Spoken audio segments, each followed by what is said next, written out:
Se você curte filmes, séries, animes e animações em geral, embarque na aventura do Pod Meu Nerd.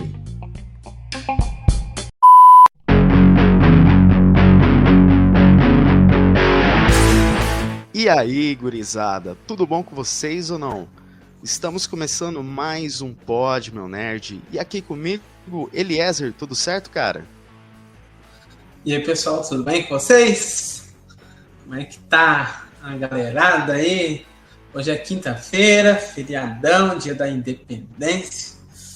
E agora, independente do que acontecer, a gente vai falar de uma audiosérie aí. A gente já trouxe uma, né? Que foi a audiosérie do Batman. E agora a gente está trazendo essa audiosérie aí que, para mim, eu vou dar as considerações conforme o decorrer da caminhada aqui da nossa live, mas é surpreendente. Essa é a palavra que eu tenho para falar. É surpreendente, principalmente por um fator totalmente assim fora da curva, que é brasileiro. Pronto. Porque assim, a gente sabe que geralmente as coisas americanas, essas coisas assim, são o que mais surpreende, depois o restante do mundo, mas por essa ser brasileira, cara, parabéns. Eu não esperava por um conteúdo tão bom sendo brasileiro. Aí depois vocês vão descobrir o porquê que a gente tá falando isso aí, mas me surpreendeu. Então, prepare aí seus ouvidos, seus corações, seus sentimentos e vamos destrinchar o que a gente tem para dizer aí e voa lá. Bora? É isso aí, pessoal.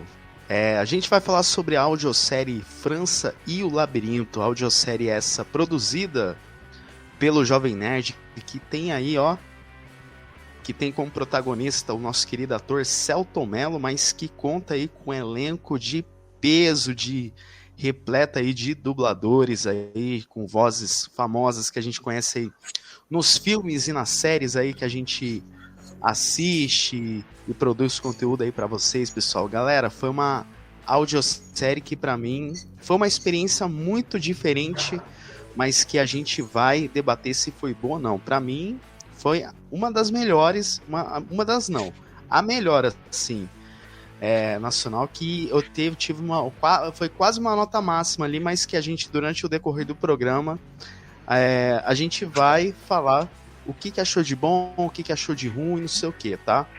Então, assim, pessoal, a gente tá disponível no Spotify, Deezer, Amazon Music, qualquer agregador de sua preferência, que a gente tá lá. Eu acho que provavelmente vai entrar um convidado aqui, eu tô vendo como é que tá a agenda dele aqui, mas em breve provavelmente pode ser que essa nova presença aí de convidado pode aparecer aqui ou não, tá? Se houver imprevisto, a gente avisa aqui durante o programa. Então, vamos para o programa.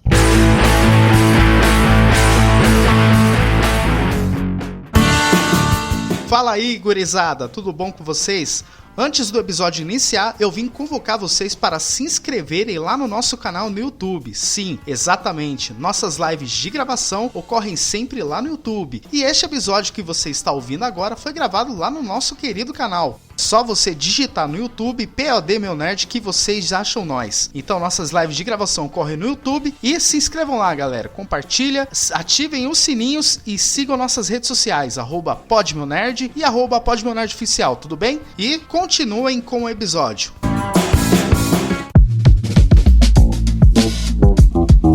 Gente, pra gente poder iniciar aqui essa primeira parte, Eliezer, eu sei que a gente já trouxe a audiosérie do Batman aí, mas, cara, eu queria saber, cara, como é que foi a sua experiência aí no áudio 3D? Esse áudio que passeia entre os lados do fone aí de ouvido. Porque, pra mim, é a melhor imersão você escutar de fone de ouvido. Mas como é que foi a sua experiência? Você sentiu agonia em algumas cenas aí? Ou você sentiu que, foi a melhor experiência você escutar com fone de ouvido? Bom, olha, cara, é assim. É porque eu não foi uma coisa que me impressionou, porque eu já estou acostumado com áudio 3D faz tempo, desde a época dos jogos. Inclusive, Tem um jogo que eu jogava que era de primeira pessoa, chamado Alien vs Predador, que é... Você tem três perspectivas, jogar com Predador, com Alien ou com o Soldado. E aí é o seguinte, lá naquele jogo, se você ouvir de fone, já é em 3D o áudio. Claro que lá não tem aquela parte das costas, né, eu acho. Não lembro, né? Mas os passos nas costas lá você não escuta. Lá é mais a questão de LR, né? Aquela LR em frente, vai. A parte esquerda e direita, sendo mais específico. Esquerda e direita. Esquerda, direita e a parte da frente, mas a parte das costas você não escuta muito. Isso sim é uma novidade. Quando a pessoa está dando uma volta atrás de você assim, você escuta os passos, né? Se ele está aqui, aí depois está nas costas e tal. Isso aí eu achei muito bacana, ele soube trabalhar bastante nisso aí, mas é algo que eu já conheço já tem um tempinho, né? O que me impressionou mais nessa série é o roteiro, cara. É o estilo. É isso que me impressionou. Não foi nem tanto o áudio, porque o áudio... Cara, o Brasil é bom, mano. Os dubladores, a gente já cansou de falar que os dubladores brasileiros, eles estão considerados aí entre os melhores do mundo, porque eles são os que mais dão vida. Claro que cada país se considera os melhores, né? Tipo, se você for lá no México, eles também se acham os melhores. Se você for lá em outros países, no Japão, eles se acham os melhores e a gente também se acha os melhores. Mas eu tô querendo dizer reconhecimento de um público geral. E os dubladores do Brasil trabalham com uma qualidade de áudio muito bom, em estúdio, enfim. E a gente tem que tirar o chapéu. Muita gente não gosta, quem gosta de coisa original não curte dublagem, mas quem gosta, gosta. Quem gosta, aí tira o chapéu, o boné, enfim. E agora nessa série aí, ficou sensacional, cara. O áudio tá maravilhoso, é 3D, é bineural, que é aquelas partes que... Binaural se chama, binaural se chama, engano. Bineural e áudio 3D, muito, muito bom. Qualidade de estúdio, fantástico. Mas o roteiro é impressionante.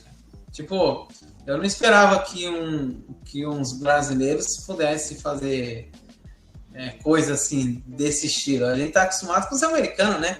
Sherlock Holmes, enfim, vários outros, assim, agora brasileiro... Cara, minha experiência com essa audiosérie tiveram momentos que eu senti agonia, se eu te falar a verdade.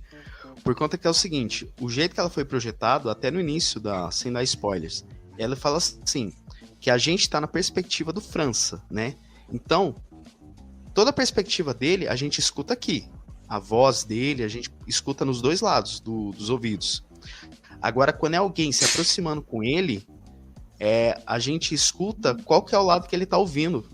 E o mais legal é que tem cenas que alguém tá falando de longe, você sente assim, se a pessoa tá falando de longe, ele escuta se é de um lado do ouvido. Isso, pra mim, é uma experiência, cara, eu acho que magnífica. Quando a gente escutou o Batman, a gente sentiu essa percepção, mas não foi tão profunda e detalhada com essa audiosérie. Cara, pra mim é a melhor experiência 3D, assim. Eu não tenho defeitos para todo o desenho sonoro dessa audiosérie, a edição tá maravilhosa. Mas que, cara, até nos detalhes aí, um exemplo, quando o personagem ele vai falar com, sei lá, quando ele tá dentro do carro, a gente percebe se a pessoa tá na frente e se tá no lado direito ou esquerdo. Se a pessoa vai passando em volta dele, a gente sente que a pessoa tá passando em volta. Cara, pra mim, o sound design tá...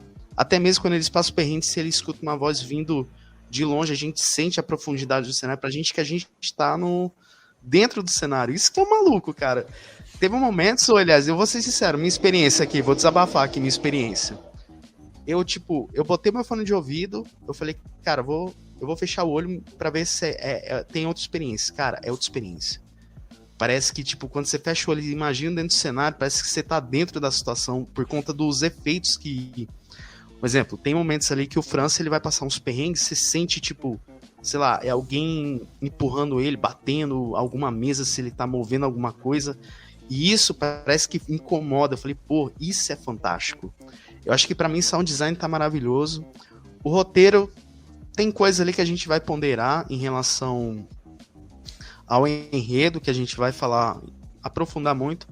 Mas, cara, no núcleo principal, eu acho que pra mim, assim, a escolha das vozes foi maravilhosa, assim. A gente tem o Selton Mello como protagonista, como o França, né? Ou Nelson França, que é o nome dele. Cara, aí no elenco de coadjuvantes a gente tem a Maíra Goss, que é uma grande dubladora aí, que faz a Ângela Morel, né? Maíra Goss é a voz da Dory, né? Continue a nadar, né? Aí você tem aí o Delegado Noronha, feito pelo Jorge Lucas, né? Que é o grande dublador do Vin Diesel, do Ben Affleck, e entre outros atores, que fez o Oppenheimer aí que a gente trouxe. E para finalizar, aí a gente tem o grande Omar Hassou, feito pelo Luiz Carlos Percy, né, que é a voz do Joel, que ele também acho que dublou o Voldemort, aí também é o pai do Tim, cara. E fora ainda que o elenco de vozes adicionais conta só com gente da dublagem, cara. Para mim, eu acho que... Pra mim, o Eliezer fez total diferença chamar esses profissionais da vozes para compor a maior parte do elenco. Não sei se você achou que fez essa diferença. Ou você acha que sim. Eu acho assim que funcionaria de duas formas, daria certo. Esse jeito que eles fizeram, que é chamando o pessoal profissional da dublagem. E também se eles chamassem, sabe, esses atores de Globo, sei lá, ator de novela, também funcionaria. Por quê? Porque o Selton Mello ele já está acostumado a interagir com o público de atores também, não só dubladores. Então, eu acho que as duas formas funcionariam, só que com a experiência que a gente tem com dublagem muito mais aprofundada, e a gente já conhece um pouco sobre os dubladores, aí cada vez que o dublador vira um personagem, porque é isso que ele faz, o dublador ele sai da voz natural dele e ele inventa uma coisa totalmente diferente, que você fala, caramba, tá da hora desse jeito. E que nem o personagem que é o dublador do Vin Diesel, cara, você não lembra do Vin Diesel. Nenhum momento. Um papel totalmente fora do que ele faz, assim. Eu, falar a verdade, totalmente diferente que ele faz. Mas no caso ali do Selton, antes dele se tornar esse grande ator aí que ele é hoje, ele foi dublador. Ele dublou o Daniel LaRusso a partir do Karate Kid 2, sabe? Do segundo filme. Então ele já vem de uma carga de dublagem aí, então, ou seja, ele já é um excelente profissional da voz, antes dele ser esse grande ator renomado. Mas pra mim, cara, ele já tem essa experiência. Tem uma obra do Selton Mello que é muito boa, que é... Eu não lembro se quem fez ela... Acho a Nova Onda do Imperador, Irmão Urso... Tem essas duas aí que é grande, são... Não, série mesmo. Série que ele fez. Acho que é... Mecanismo e sessão de terapia. Mecanismo. Sensacional o trabalho. Mecanismo. O Mecanismo, cara, ele já tem essa voz desse naipe aí dessa série, sabe? Ele fala mais calmo, fala mais... Ele fala mais introvertido, né? Se você for ver. Isso. É uma voz mais aveludada. Então, cara, tipo... Ele já tem esse trabalho sério, né? Só que o legal dessa série é porque ele comprou o personagem. E o personagem dele, cara, você acha assim, ó, essa é a minha experiência. Você sabe que é o França, mas você lembra do Selton Mello, então você imagina a aparência do Selton Mello. É por conta da voz dele. É porque, assim, a capa da série é ele. Então, todo o trabalho foi em cima da base de interpretação dele. Então, todo o roteiro foi escrito aí você imagina isso, você imagina a aparência dele. Tudo que tá acontecendo, então, quando a pessoa olha tudo tá pra acontecendo ele... a partir da base dele. É que foi por isso que eu te falei. Tudo que a gente escuta a partir nos dois lados quando a gente vai escutar de fone, a gente escuta a perspectiva dele. Entendeu? A gente se sente na presença dele. Então, digamos assim, a gente é o França quando a gente vai ouvir. E tudo que a gente ouve é na perspectiva dele. O que a gente vai ouvir, um dos lados é quem tá se aproximando dele, é quem, tipo, o que ele tá ouvindo. Essa que é a experiência desse áudio 3D, desse áudio passeando entre nós. Até mesmo quando ele vai pegar um objeto, a gente sente um dos lados. Isso eu achei mais interessante. Mas, assim, carregando a sinopse, porque, assim, sem dar muitos spoilers, é que ele era um detetive, né, que ele ficou muito famoso por resolver um caso, um determinado crime, que a gente vai aprofundar na parte dos spoilers. Aí, de repente, ele ficou cego. Tipo, ocorreu um evento lá que deixou ele cego permanente lá. E aí, surge um novo crime que ele vai virar a vida dele de cabeça para baixo, assim, de uma hora, assim, durante a série. Mas que a gente vai decorrer quando a gente entrar nos spoilers, assim. Mas você ia falar alguma coisa, né? Não, eu ia falar assim que, por exemplo, a gente sabe que obras, assim, quando elas são diferentes, a gente tem alguns costumes, né? Algumas coisas que a gente já está acostumado, que a gente imagina que vai ser daquele jeito, daquele naipe. Por ser brasileira, eu meio que, toda vez que fala de obras brasileiras, eu sou que nem o vinheteiro. Claro que eu não sou radical, que nem o vinheteiro, de falar, tudo lixo, não presta. O vinheteiro é assim, ele é bem radical, né? E eu cito ele porque ele é a maior referência de crítica de obras brasileiras. No meu caso, eu não sou que nem ele, mas eu também sou bastante cético devido à quantidade de fracassos e de tentativas de obras boas que o Brasil tenta fazer, e muitas acertam e a maioria erra.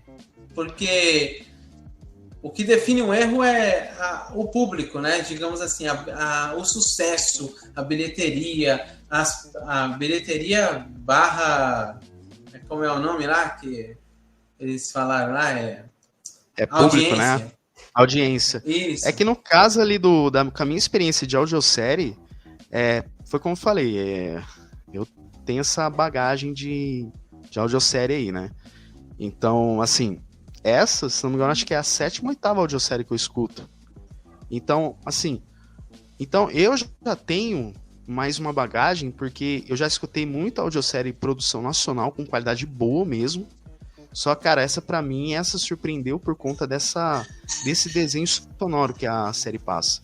Então tem muitas falhas de roteiro, assim, que a gente vai analisar mais pra frente. Tem algumas falhinhas, assim, mas que a gente vai comentar durante os spoilers, assim, mas que esse desenho sonoro, esse áudio 3D compensou essas falhas.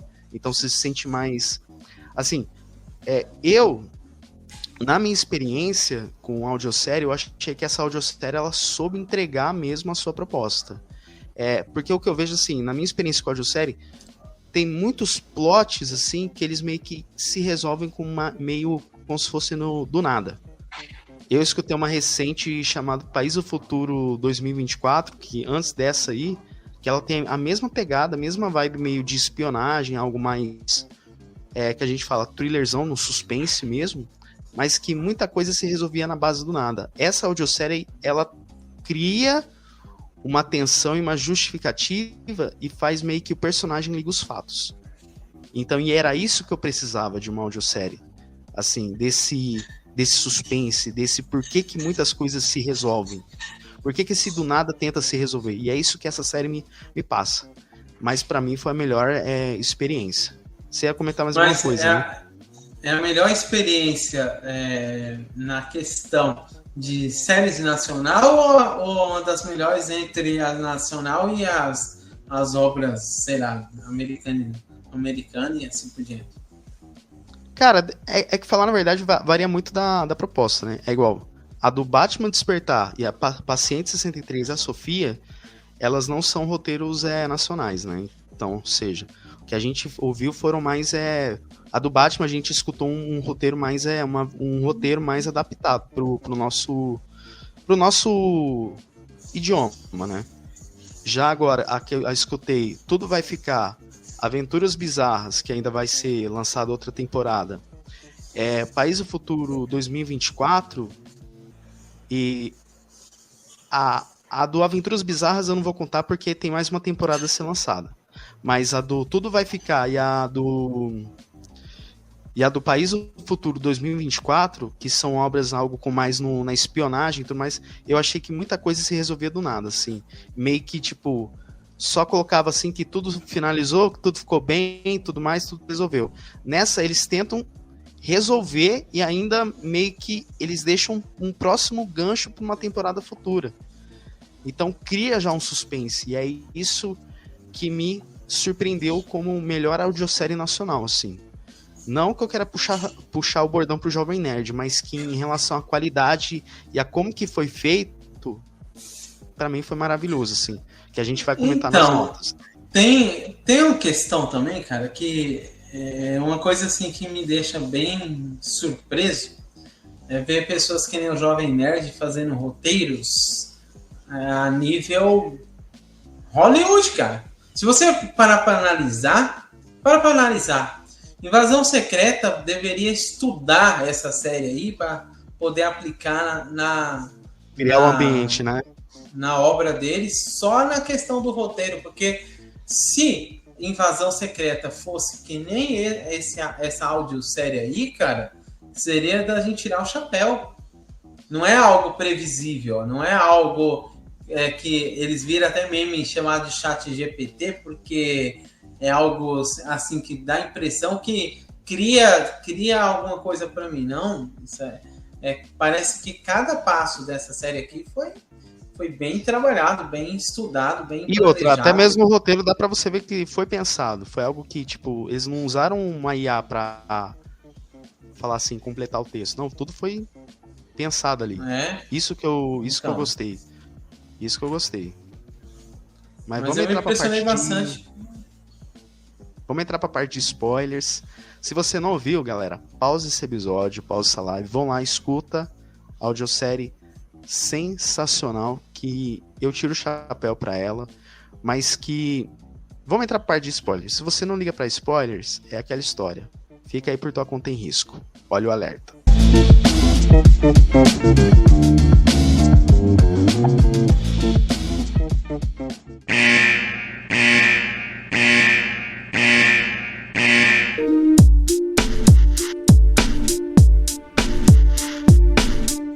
É isso aí, meus jovens. Vocês foram avisados.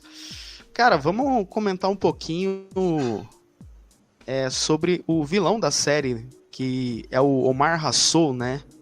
Interpretado pelo Luiz Carlos Percy, o nosso querido Joel. Eliezer, cara, que vilão, velho. Eu gostei muito do vilão. Eu achei que o vilão, ele tem uma carga dramática muito boa.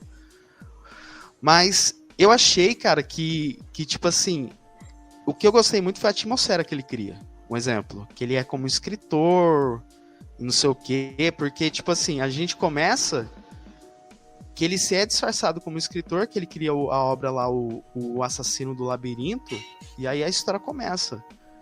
Só que o que eu gostei muito é como que ele vai criando a armadilha pro França. Eu acho que é algo que eu sentia muito em vilão de audiosérie ao escutar essa, é como que o roteiro ele é bem trabalhado. Eu não sei se você gostou desse vilão, se você gostou das motivações desse vilão. Gostei. Eu lembro até do Moriarty, né, do Sherlock Holmes. Se você parar pra pensar, cara, o Moriarty, ele é um vilão muito, muito, assim, concorrente, né, do Sherlock Holmes. Existe, assim, uma diferença, né, no caso. Aí já vai entrar um pouco da crítica de cultura, claro. Não estou falando que os americanos são mais inteligentes que os brasileiros, nada disso. Mas em relação à cultura, sabe? a cultura de detetive lá dos Estados Unidos é muito mais avançada do que os detetives brasileiros. Então, França, ele é aquele detetive brasileiro e desatualizado. Ele praticamente conversa com uma Alexia da vida, né, que é o celular dele, porque ele não pode enxergar, ele é cego. E quando fala de coisas novas, de WhatsApp e tal, ele desconhece tudo. Então, praticamente ele... Até mesmo em podcast, isso que eu acho... Podcast, E é legal desse França, cara, é que assim, ele é um detetive com habilidades fora da curva. E é igual que a gente falou lá em Oppenheimer, cara. A vida pessoal dele, cara, só foi desgraça, velho.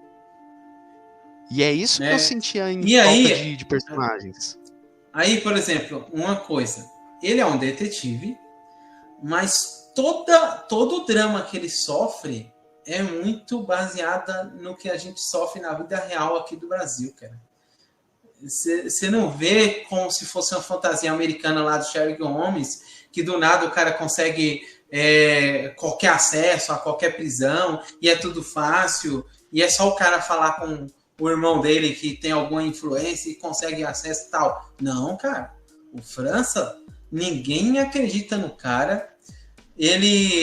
Tudo que ele vai fazer, ele tem as críticas das pessoas, porque isso aqui acontece no nosso dia a dia, cara. Você vai fazer alguma coisa, pai, vizinho, tio, primo, amigo, tal, dependendo do que for, todo mundo te criticando. Então, eu senti até isso mesmo aí. O delegado Noronha. Porque, tipo assim... Que é amigo.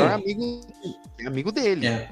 Que é amigo. E assim, pra mim, que eu enxerguei muito o Noronha foi esse cara muito arrogante, assim.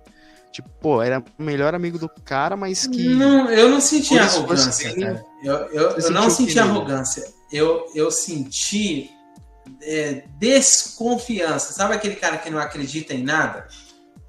Digamos assim, ele não é arrogante, ele é cético. É aquele cara, pô, você tá falando besteira. Cético. Você tá falando besteira, cara. Você tá inventando. Isso tá surgindo da sua cabeça.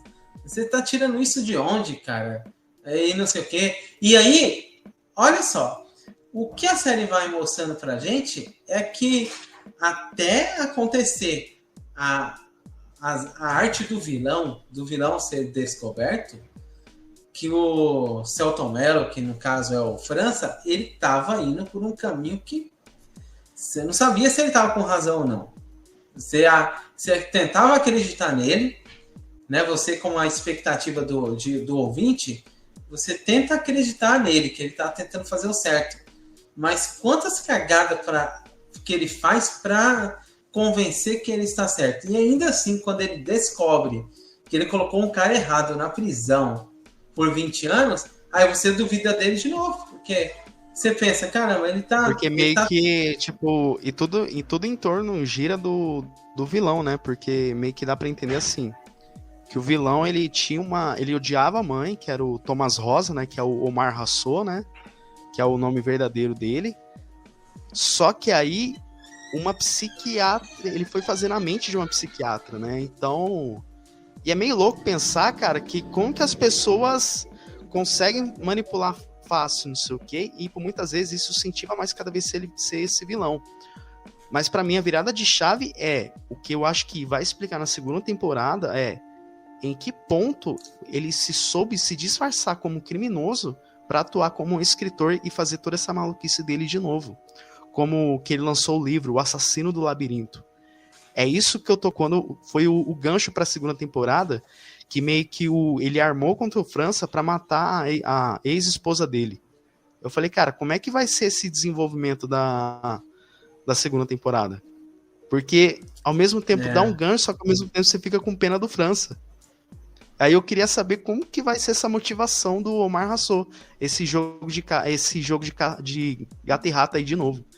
Então isso que eu... Provavelmente vai ser na prisão, uma parte dessa segunda temporada já vai ser na prisão, ele recebendo várias visitas, e eles mostrando a perspectiva de preso, e ele sendo ameaçado por um monte de gente que ele colocou na cadeia lá no passado, que, quer dizer, não foi ele que colocou, mas entrou lá por causa dele, né? Porque ele investigava e denunciava e a polícia ia prendia e tal. Então, ele tem muito inimigo dentro da cadeia.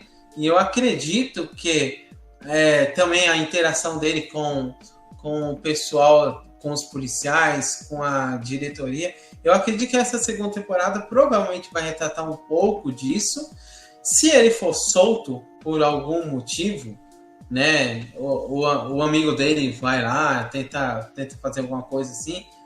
Não, de início eu tenho certeza que o amigo dele vai jogar na cara dele que foi ele que matou a ex-esposa, né? Ele que matou. Ele vai falar assim, foi você, cara. Eu sempre confiei em você, mas não sabia que você era desse jeito. Eu achei que você era um cara razoável. Que ele fala nesse tom, né? Achei, França, você era um cara razoável. O Noronha, né? O Noronha fala desse jeito. Noronha. Ele vai falar... É do caramba, Então, eu acho que o Noronha vai chegar lá, vai acusar ele, vai... Então, a segunda temporada, a gente pode na verdade, esperar ele já muito... acusou, né? Ele já acusou o Noronha. Já acusou, mas, assim, na segunda temporada vai ter muita dessa carga. Porém, se ele sair da cadeia para tentar provar alguma coisa assim, aí pode ser que o bandido vai, sei lá... o bandido, eu chamo de bandido porque eu também tenho uma linguagem meio antiga, né? Mas o vilão, ele praticamente cumpriu o papel dele, que ele queria matar 7 pessoas e dessas 7, a última era o trunfo. Ele planejou durante anos o assassinato da própria ex-mulher do França e tem uma frasezinha no final da série que o vilão diz que tudo só acontece porque o França tem esse hábito de querer resolver tudo. Ele é meio que... Como é que tem... não é... Como que é aquela pessoa assim que não consegue desistir? Ele tem que ir atrás de... né? Ele é insistente. Ainda não é insistente. É aquela pessoa que... É como se diz...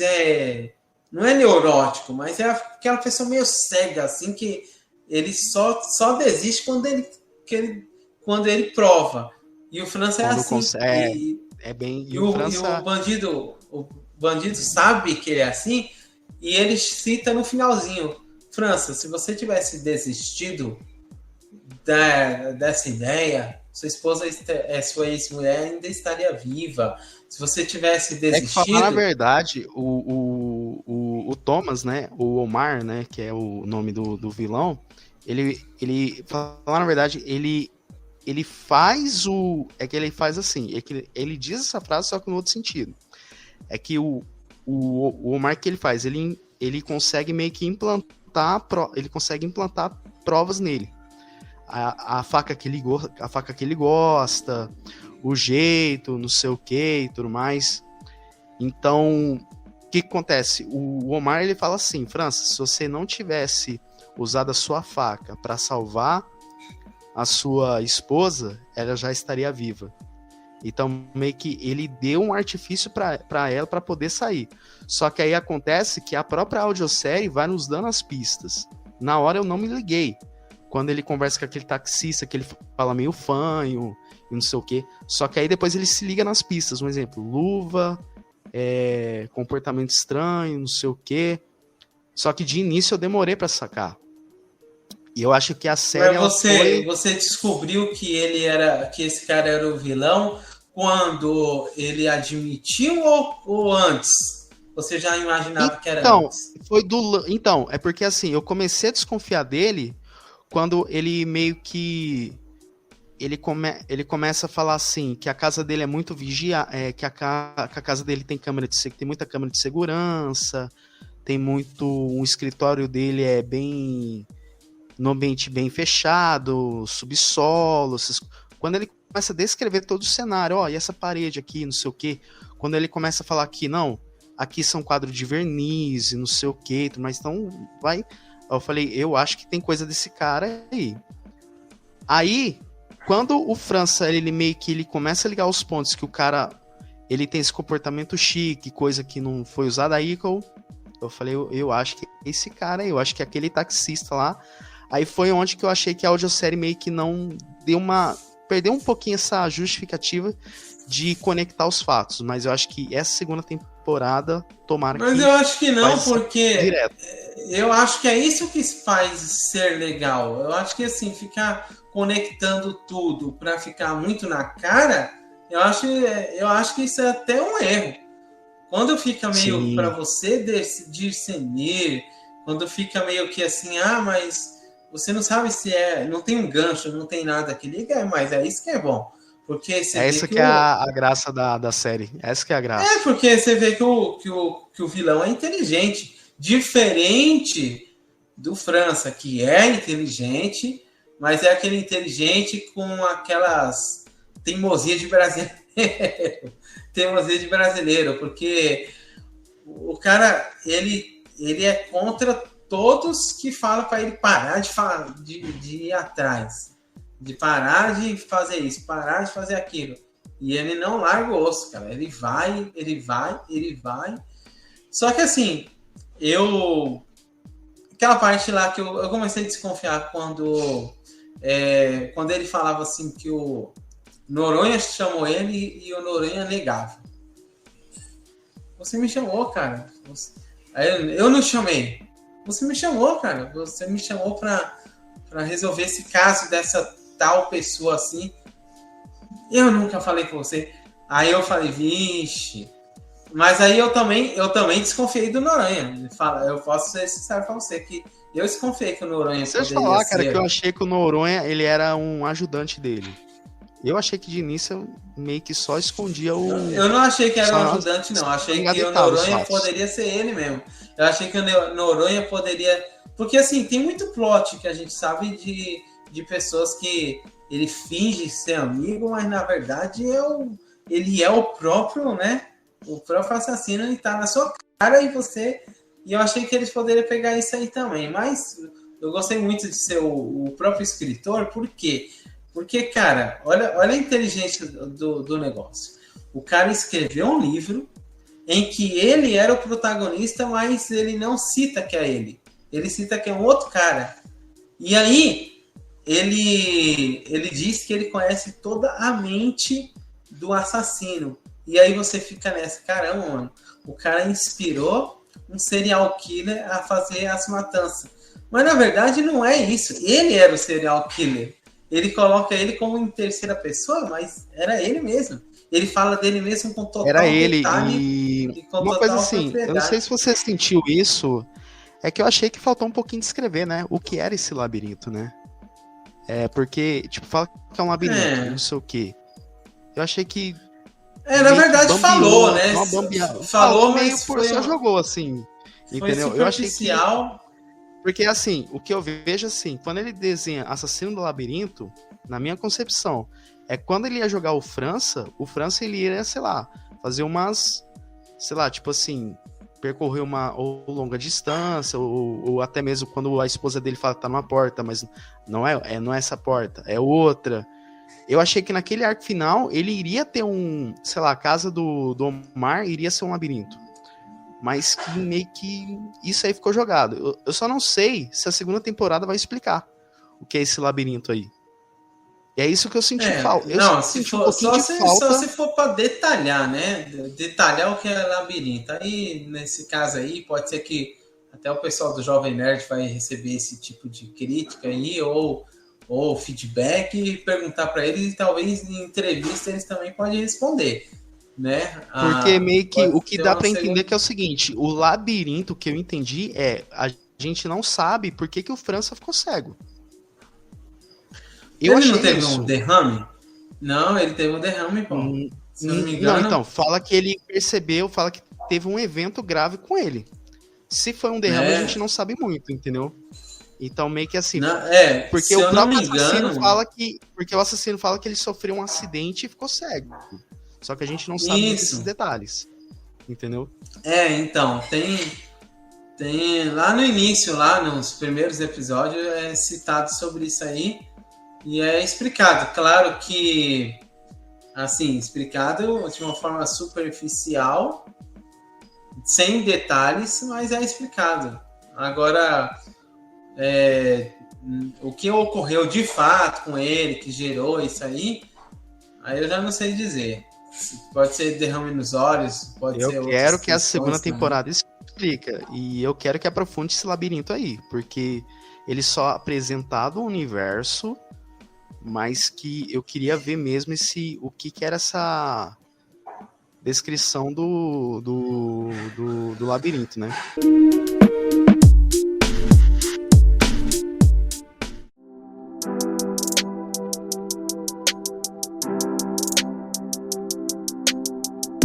O que eu achei meio... Não vou falar que eu achei zoado, mas... O que eu achei meio... Não vou falar que eu achei esquisito, mas o que eu achei meio do França é que ele é parecido com o Demolidor, cara. Tipo, o cara, ele sabe... Tipo assim, quando a pessoa passa a mão numa superfície, ele sabe se foi manchado, sabe? Eu falei, isso aí me lembra Demolidor, hein?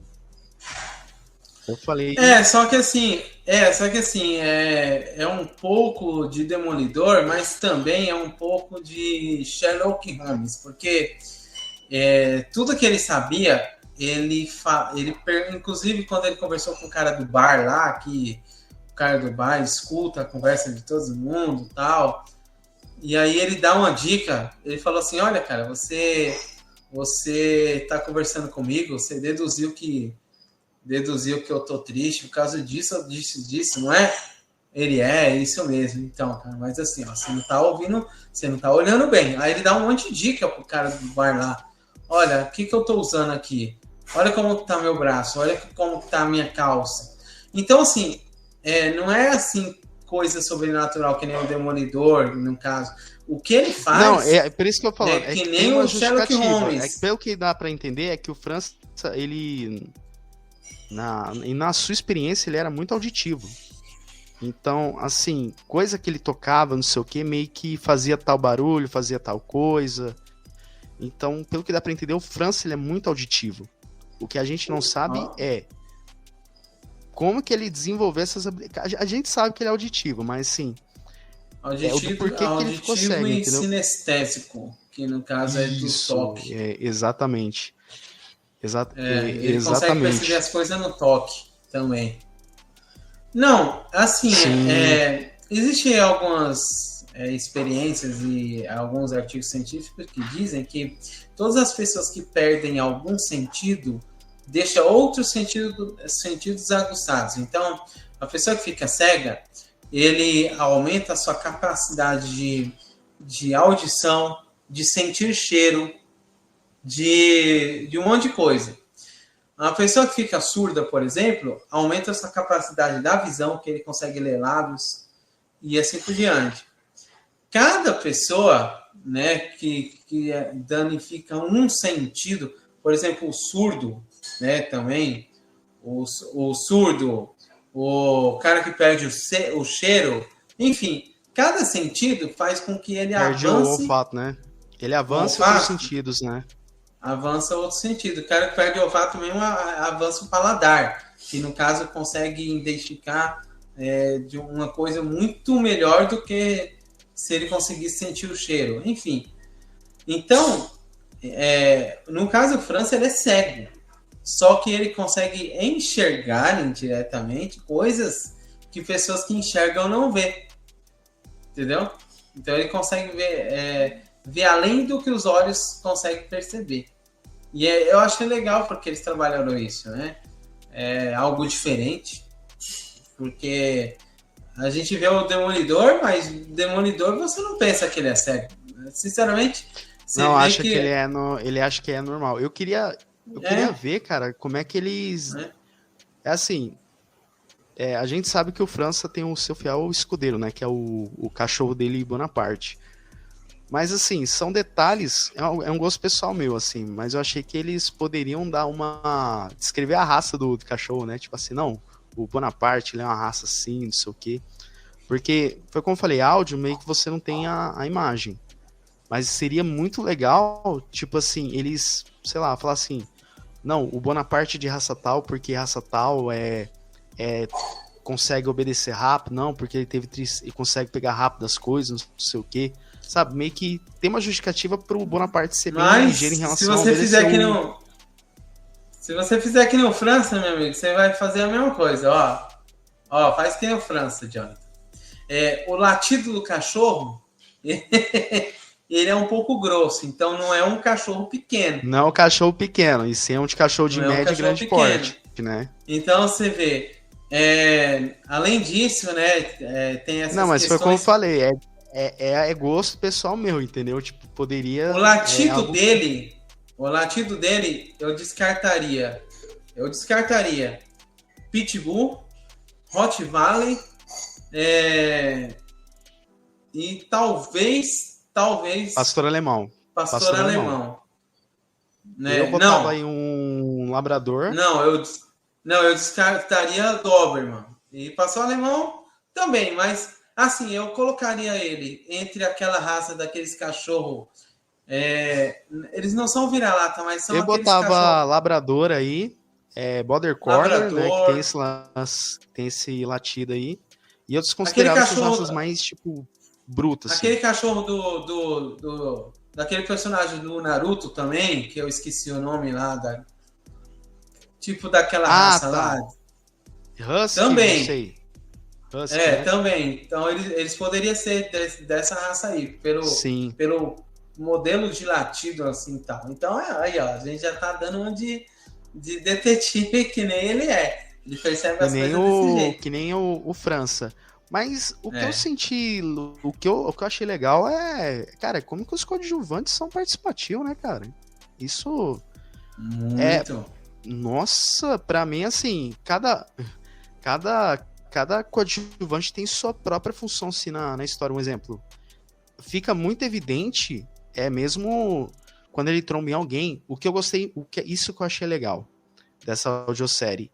Eles trabalharem vozerio, um exemplo. Enquanto tá uma questão, tipo, tá acontecendo um diálogo, você tem grito no meio, não sei o quê, tipo, foi feito um trabalho ali de cenário que eu achei muito legal. É igual quando eles estão na cena da prisão, tá lá o França caminhando, não sei o quê, quando ele tem que conversar com um determinado preso lá. Cara, enquanto ele tá conversando com outro preso... Você sente que ele tá atravessando uma multidão, assim, cara. Isso que eu achei interessante. E o mais legal é quando ele entra na cela do preso, a gente vê a realidade dele. Tipo, é preso com videogame, preso com internet, não sei o que, com coisa. Eu achei muito bacana esse background que eles deram. E uma coisa que eu queria... tão estranho, né? Eu achei legal. Eu achei interessante. Eu achei legal, mas eu achei estranho. Porque tanta mordomia pro cara ser um drogado ou às vezes o cara tem um poder de influência, né, cara? Aquele preso que ele foi, aquele líder quando ele foi visitar o preso lá, pra descobrir o paradeiro do assassino, daquela primeira vítima no início da série. Talvez seja esse poder de influência. Não sei. Calma aí, vamos voltar um pouquinho. Esse preso que ele foi visitar, que ele foi... Primeiro ele falou com o diretor. Será que você está falando que é o mesmo que eu estou pensando? Porque o que eu estou pensando, que eu estou falando, é o seguinte...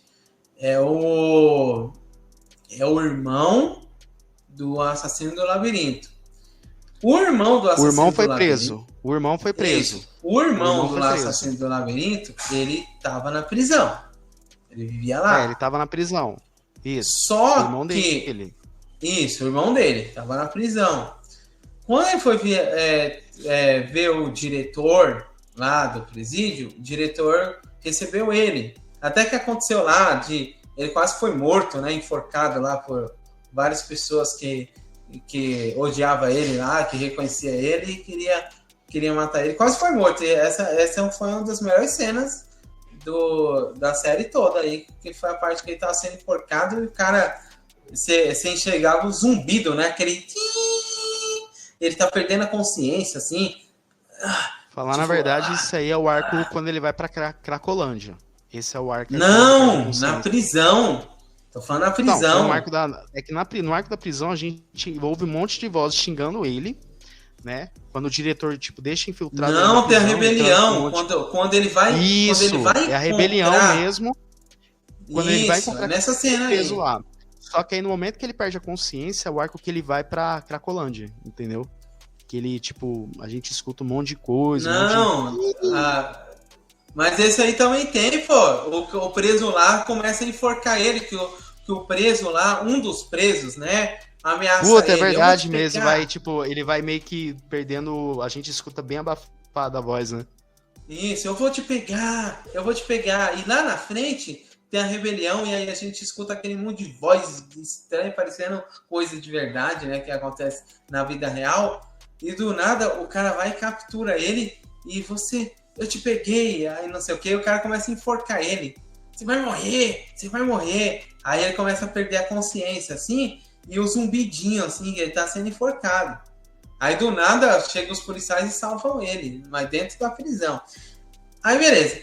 O que eu quero chegar é o seguinte, que o que eu achei estranho é que quando ele cita o bandido, tem videogame e tal, ele não estava falando do irmão, não, do assassino do labirinto? Ele estava falando de um outro cara? Isso, primeira coisa assim, o que a gente tem nítido é quem foi preso foi o irmão dele. Quem fez o ato foi ele, sim, certo? Mas que é o seguinte, ele implantou as provas que foi o irmão dele, o assassino. Não, então, até aí tudo bem. Até entendeu? Aí mas quem estava preso era o irmão dele. Sim, meio quem estava preso era o irmão dele. Pelo que dá pra entender, é que o assassino, o verdadeiro, ele meio que foi preso pra se infiltrar na prisão e ele fugiu depois. Entendeu? E ele meio que fugiu. Até aí tudo bem, mas o que eu tô querendo dizer é isso que dá pra entender, o que a série nos explica. Ele não foi, é isso que eu quero falar pra você, que eu quero te explicar. Ele não foi lá, nessa cadeia, atrás de um informante, achando que era o assassino do labirinto. Ele foi atrás desse tal de Rosa aí, que até quando ele fala nesse nome, o próprio diretor falou, não, cara, você não precisa estar aqui não, você está dispensado, você tem que ir embora, tira ele daqui. Esse Rosa é o irmão do cara que tinha fugido.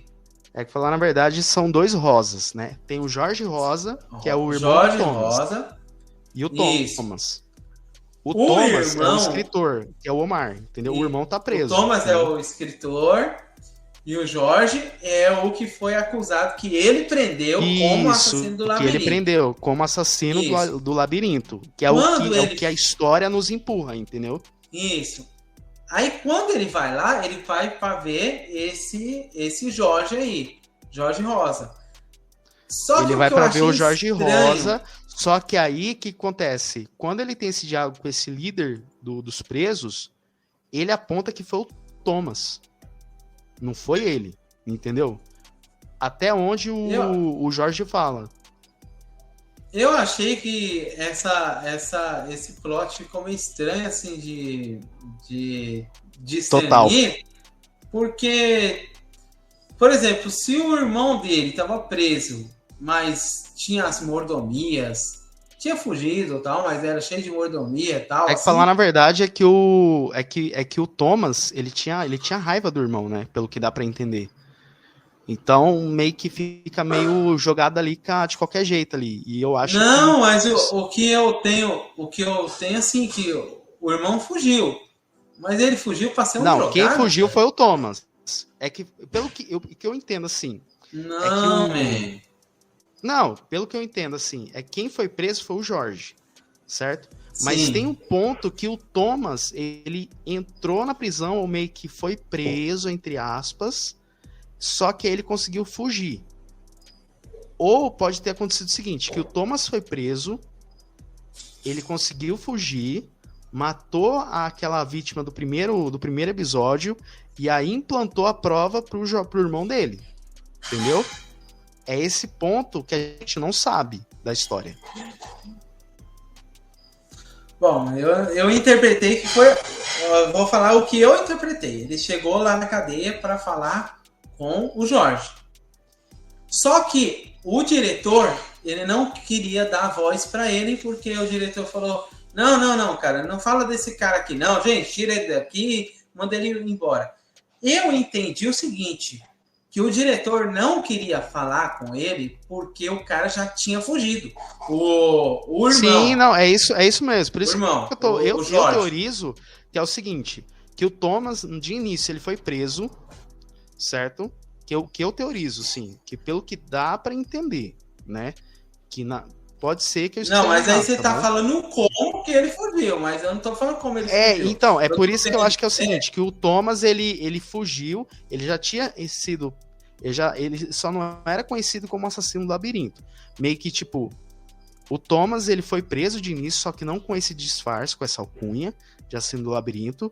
Aí depois, sim, ele fugiu, certo? Depois, sim, ele usou esse disfarce do assassino do labirinto. Aí, ele implantou as provas por mão dele. Aí, sim, quem foi preso foi o Jorge, entendeu? Meio que ele já tinha fugido uma vez, só que entendeu? É isso que eu... Você entendeu o que dizer, né?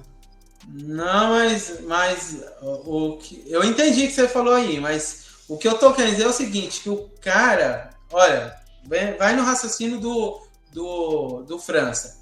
O França tá atrás do Jorge. Por quê? Porque ele no quer início, descobrir... Sim. No início ele tá atrás do Jorge. Ele tá atrás do Jorge, porque ele quer descobrir... Só que a gente descobre que não é ele. Sim, mas isso eu tô falando da cena da cadeia. Sim, ele quer descobrir se o Jorge tá de novo matando as pessoas, mas como ele tá matando se ele tá preso? Como ele tá matando? Então ele quer descobrir quem é que tá matando. E ele vai atrás do Jorge. Mas quando ele descobre que o Jorge fugiu, aí ele fala, cara, mas é isso Thomas, que... É isso. Né? Mas calma aí, o Jorge é o irmão, não é? O Thomas Jorge é o irmão, isso. E o Thomas é o escritor. É o escritor, isso. Mas então, é isso que eu tô falando. Era o Jorge que estava preso, não era o Thomas. O escritor estava solto. O Jorge estava preso. Quando ele vai lá, ele descobre que o Jorge fugiu. Não o Thomas. O Thomas já estava solto, é o escritor. Ele descobre só depois que é o Thomas, entendeu? Sim, mas ele descobre que o Jorge fugiu. O Jorge foi embora. Depois ele descobre o Jorge em uma igreja, todo drogado. Que aí é o arco da Cracolândia lá. Ele descobre que o Jorge está todo drogado. E aí é onde eu achei estranho. O cara que tinha toda a mordomia da cadeia, o cara que tinha videogames e não sei o que, tratamentos especializados, vai e foge. E viram drogado. É que falar na verdade, não é o... Quem é o que é o líder da cadeia é outra pessoa. Não é o Jorge. Então, esse cara, ele cuidava e ele sabia quem que era o assassino. E aí sim ele conta, ó, ele conseguiu fugir. Então, o líder da cadeia que tinha toda a mordomia e não o Jorge. E não. Quem tinha mordomia era esse líder aí. Não o Jorge ou o Thomas. Entendeu? Meio que ele conhecia bem os dois, entendeu? Mesmo agora, assim, eu acho estranho do cara ter saído da cadeia só pra ser um drogado. Tipo assim, o que eu tô querendo falar na verdade, não é que ele era drogado, e sim, tipo, é por isso que eu falo que tem esse negócio de poder de influência, né? Digamos assim. Não, cara, a não ser se o cara da igreja... É por isso que eu tô falando. O Thomas, né, que é o verdadeiro assassino, ele tem um poder um poder de lábia tão grande que ele conseguia ter carinhos com o pessoal da Cracolândia, com o pessoal até mesmo daquele pastor lá que foi ex-viciado, entendeu? Então ele tinha um jogo de influência que era alguma coisa. Tanto que o próprio pastor cita que é o Jorge, mas na verdade é o Thomas. Entendeu? Tanto que o França, ele tem uma alucinação que é o próprio assassino. Que, tipo, tinha esse poder, não sei o quê. Aí só depois que a gente descobre que era o Thomas, entendeu? Só depois desse arco aí. Porque assim, o assassino de verdade... O que eu acho estranho é assim, o cara sai da cadeia. O Jorge, lá que era o preso, saiu da cadeia. E aí, ele tá lá na igreja lá, todo drogado lá. E aí eu achei estranho o seguinte, que esse Jorge não apareceu em nenhum lugar, tava lá escondido na cadeia, fugiu, não apareceu. E ele tava lá, sei lá, só escondido e drogado. Tipo, é como se fosse o plot dele eu fui preso, enganado, me prenderam por engano, e eu fugi. E agora eu vou virar um drogado. Tipo, eu achei assim, um destino meio que o Jovem Nerd. É que muita coisa deixa em aberto. Não tratou. É porque assim, o Jovem pelo que dá Nerd pra não entender.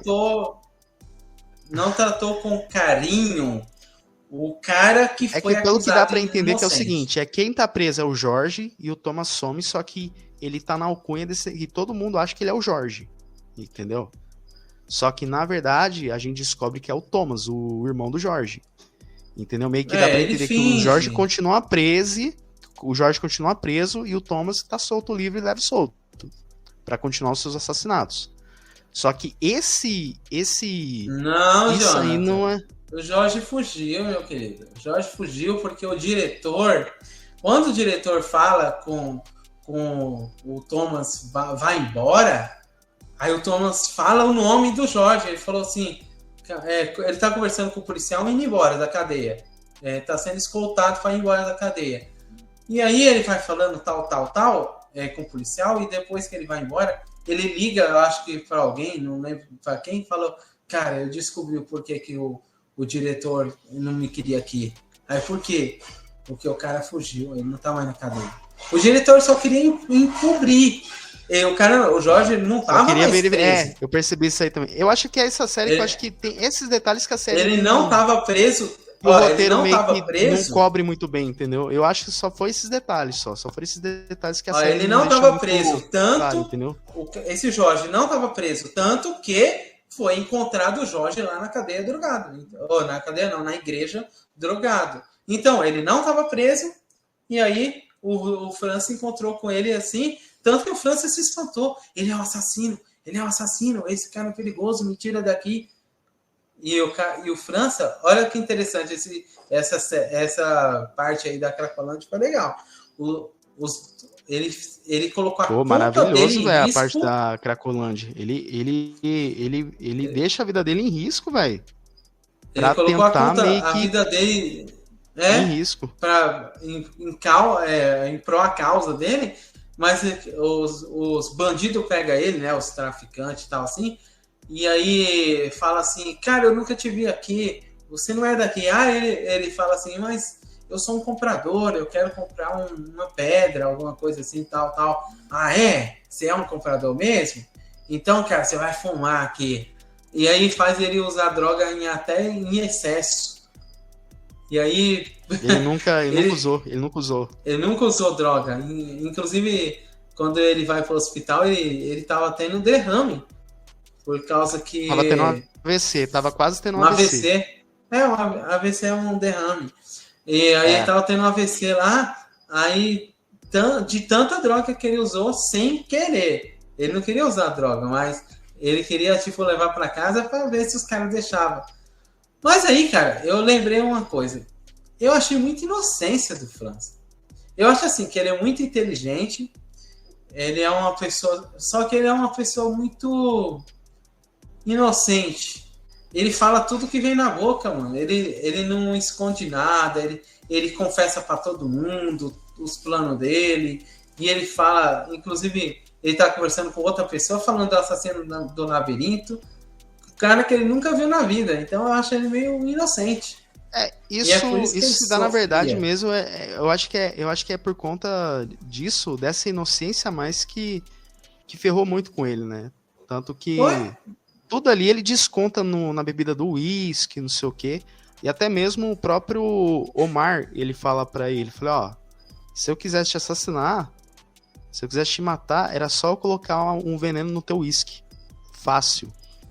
Ou seja, por conta que ele era dá para entender que ele é um alcoólatra, né? Tanto que ele largou a sessão de terapia, parou de tomar antidepressivo e essas coisas assim. Tanto que ele até meio que tem crise de divórcio com a esposa dele. Então, pelo que dá pra entender, é que o França ele era inocente demais. A não ser que a segunda temporada dê mais camadas pra ele, né? Não sei. Não, nem precisa, cara. A gente vê nitidamente que tudo que ele faz é no impulso. Ele é um cara impulsivo. Tanto que quando ele vai pra cadeia, quando ele vai pra falar com o amigo, quando ele acusa o próprio amigo de ser o assassino ou o cúmplice, tudo isso é impossível. Ele é uma pessoa impulsiva. Quando ele acusa a própria esposa de encobrir o amigo, ou então de estar saindo com o amigo, você tá saindo com ele, né? Você tá saindo. Aí ela fala, sai daqui, vai embora, não quero te ver mais. Então, assim, ele é uma pessoa muito impulsiva. E por ser impulsiva, ele também se torna previsível. É por isso que o assassino tem facilidade de manipular ele. Porque ele é muito previsível.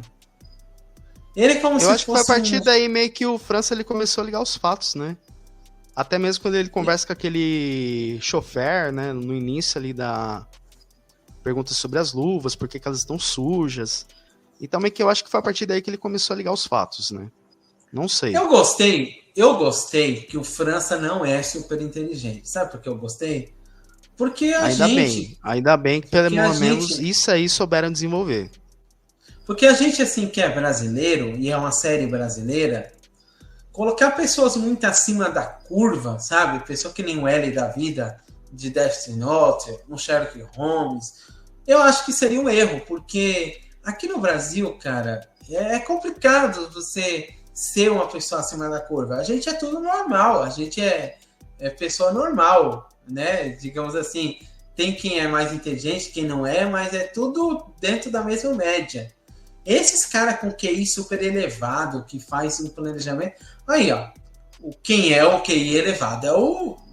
É o escritor lá. O escritor. Isso aí eu vou ter que concordar. Ele é o fora da curva.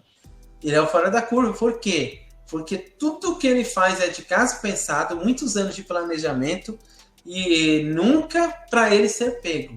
É sempre para alguém ser pego e pagar o preço por ele. E eu achei legal também, porque quando ele prendeu o irmão dele, quer dizer, o irmão dele foi preso por causa que ele implantou as provas, ele também sabia que o França chegaria até o irmão dele. E é isso que eu vi, ele manipulou o França, quantos anos? 20 anos atrás, cara. Então, 20. Falar na verdade, desde quando aquela primeira resolução do crime, entre aspas, né, que prendeu a pessoa errada, meio que ele já foi estudando França ali, ó. Ele já manipula. Ele manipulou o França, fez o França prendeu o cara errado. E aí fez o França perder casamento. Fez assim, diretamente, né? Porque é que pelo que dá pra entender é que o França, depois desse crime que ele resolveu, né? Entre aspas, né? Ele ficou paranoio, né? Só que a gente não sabe ainda o acidente que ele consegue meio que essa crise no casamento dele. Que eu acho que segunda temporada confio em você pra resolver isso. Mas pelo que foi falado antes da esposa dele morrer, é que ele ficou meio... Eu vou virar a câmera aqui porque chegou um pessoalzinho aqui. Aí vai entrar nas portas. Ele ficou meio paranoico por causa da bebida. Pelo menos foi uma coisa que eu consegui entender pelo último diálogo que ele teve, entendeu? Como ele conversou, a esposa dele falou... E outra, não só por causa da bebida, mas por causa dos perigos que ele corria, sabe? Ele colocava muito a vida dele em risco, e por causa disso, ele tinha essa questão de... Ela falou assim, eu vou passar por isso de novo, França, de novo. Ou seja, ela já acusou ele de fazer isso no passado. Né? É assim, Jonathan, quando eu assisto esse tipo de série, eu assisto bem tentando ligar tudo. Porque a gente tem que... Do jeito que um detetive faz, a gente também tem que pensar meio que parecido. Até mesmo quando o França ele pede todas as fitas, né, dos assassinatos anteriores, quando ele fica ouvindo, reouvindo de novo, pedindo cópia. Porque a mesma coisa que todo mundo quer cobrir, quer tocar a sua vida pra frente, só que ele quer remoer mais essa mágoa porque ele acha que ele tá certo. E é isso que eu acho legal, como que essa audiosérie, ela trabalha essa paranoia dele, tanto que tem episódios que fala assim, que ele tá paranoico mesmo sobre isso. Isso eu acho legal, porque dá mais camada e o porquê do França ser maluco, ser um cara que sempre quer insistir mesmo e no final ele se ferra depois. Mas eu acho que é isso que eu acho legal. Ele foi manipulado do início ao fim. Do início ao fim. Eu também tô achando, hein? 20 anos de manipulação. E o assassino conseguiu ferrar ele legal, não somente na questão de... Não somente nessa questão de... Como é que eu posso explicar? Só um minutinho. Não somente nesse negócio de não somente no assassino.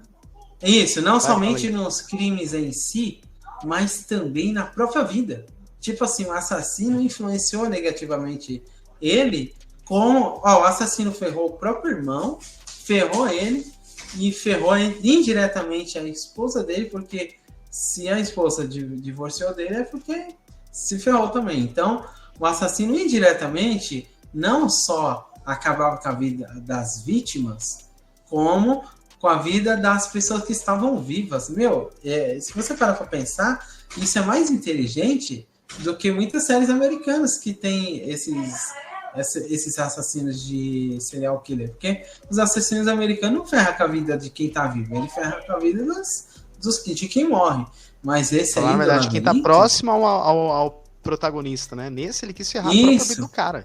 Isso ele ferrou tudo, mano. E ferrou ainda, anos. Porque deixou o cara preso ainda, e a gente só descobre o que vai ser dele na próxima temporada ainda.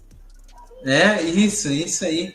Cara, é uma série sensacional, eu gostei pra caramba, teve eu nem sei se você tem pontos a ponderar na questão negativa, porque eu geralmente... Cara, pra mim, o que eu... O que eu pondero foram nesses detalhes que a gente comentou sobre, tipo, será que foi outra pessoa? Será que o outro fez? Então, muitas vezes a série dá uma... Só fala assim, não, toca aí. Esses detalhes ninguém percebe. Mas aí o que compensou foram os efeitos sonoros, que ao mesmo tempo dá um desconforto, só que ao mesmo tempo passa uma verdadeira imersão de que a gente tá na pele do França. Isso é o que compensou. Então, mas eu acho que pra mim... Fechou.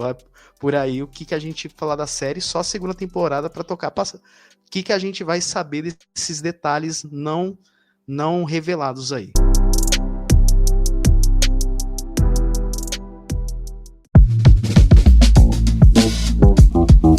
Vamos pras notas. Cara, certo. Eu vou ter que... assim, por mais que esses detalhes que a gente detalhou, que a gente criticou, a série só não é 10... por conta dos detalhes que a gente... dessas pequenas... essas inconsistências que a gente falou durante o programa. Tipo, um fulano tava preso, outro tava outro, será que é o Thomas? Por que o França não é um cara meio amargurado, não sei o que, isso a série deixa um pouquinho vago, mas só que, cara, eu vou dar uma nota 9.5, 9,5 de 10, assim, por conta... Cara, eu acho que pra mim foi a melhor audiosérie que eu já escutei. Cara, a imersão te passa muito maravilhosa, assim. Você sente que o som tá passando entre você, assim. Não escutem com caixa de som, tá, gente? Escutem fone de ouvido para vocês sentirem a melhor imersão. Então, esses detalhes que a gente ponderou, tirou meio ponto. Eu seria maldoso em dar uma nota 9. Porque a série, cara, ela compensou em muita coisa em relação ao seu desenho sonoro. Então, por isso que pra mim é 9,5. E você? Eu dou uma nota 9,5. Na verdade, eu tava 9,5 com medo de você dar um 9.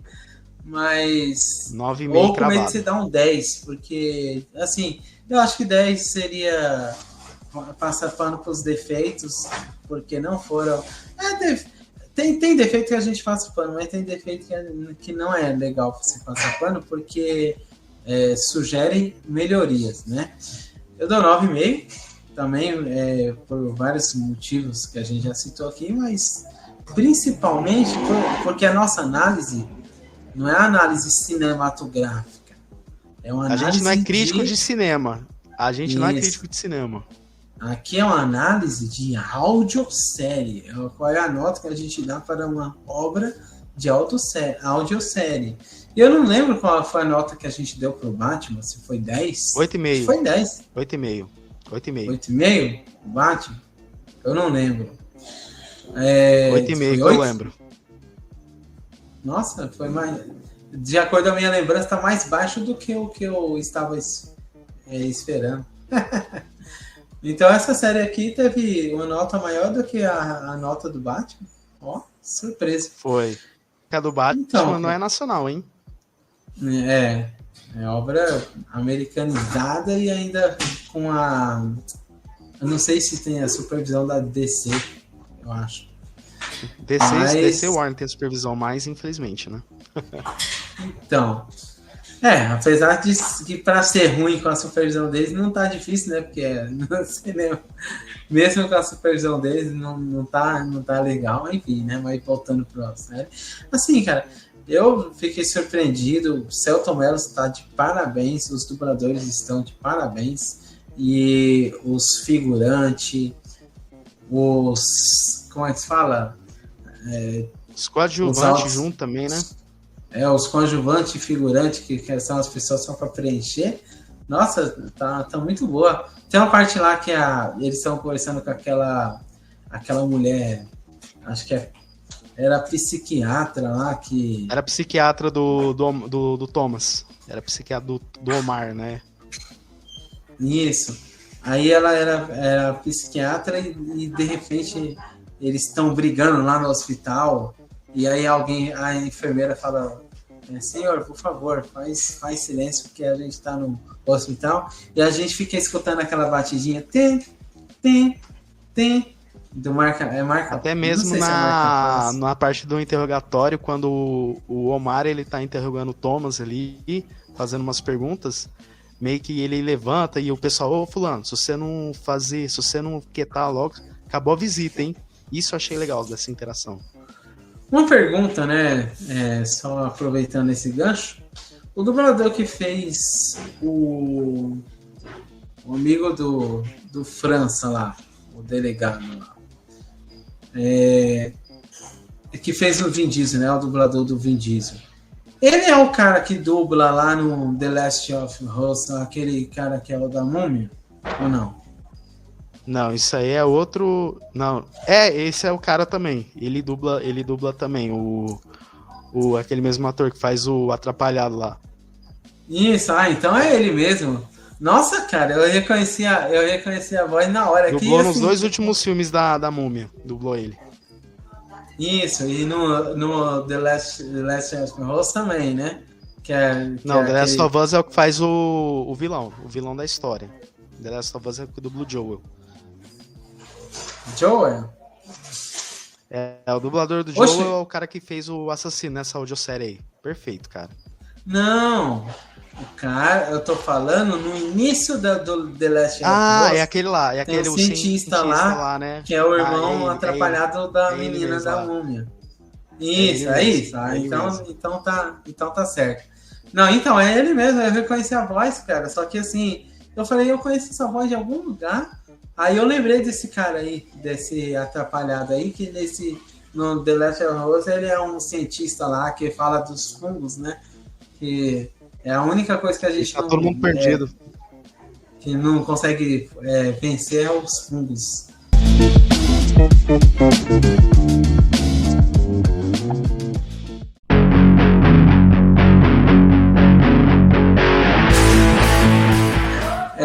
Hoje não deu para estar implementando os negócios que eu falei, que a gente vai trazer aí para a galera, mas mais tarde aí.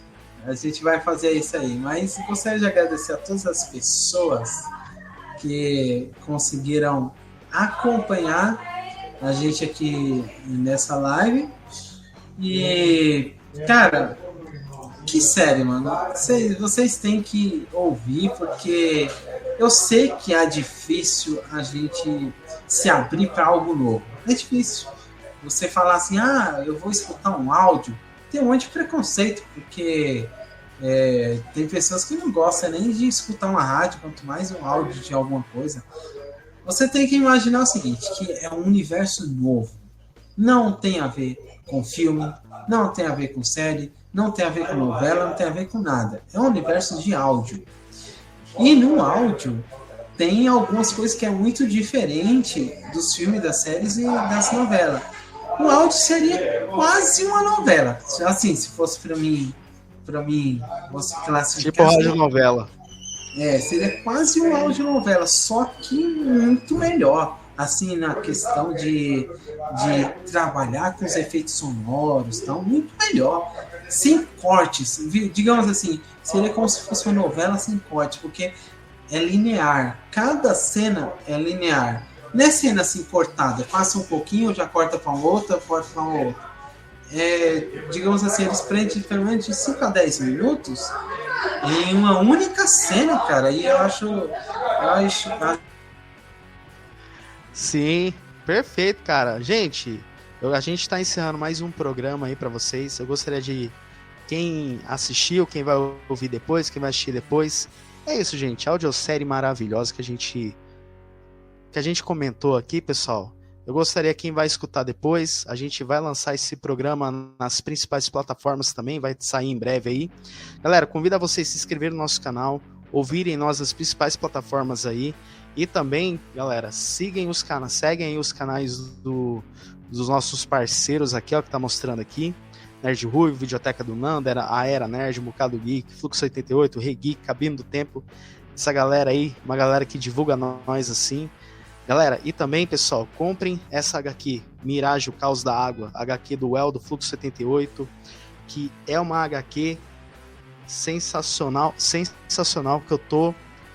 que a gente vai entrevistar o El em breve, o Eberson Lopes do Fluxo 78 para falar dessa obra aqui. Gente, ó, traços maravilhosos, pessoal. Quem gosta aí, que é uma parceria dele com outros quadrinistas, galera, essa que ilustrou, é uma galera que trabalhou na Marvel, na DC, ó, muito boa os traços. Os links já estão aqui, são para vocês adquirirem, pessoal. Quem estiver assistindo ao vivo, amanhã a gente vai comentar o episódio 4 da série Ahsoka e domingo agora nós vamos falar do live action de One Piece, pessoal. A live action lançado na Netflix, que foi um live action que surpreendeu positivamente, mas que domingo a gente vai dar nossas opiniões verdadeiras, pessoal. Encontro vocês amanhã às 20 horas pra gente comentar o episódio 4 da série Ahsoka. Em breve esse episódio vai estar disponível nas principais plataformas de áudio. Encontro vocês nesse final de semana. Fiquem bem, fiquem com Deus e até mais, pessoal. Tchau, tchau pra vocês, hein? Boa noite, pessoal, e até mais.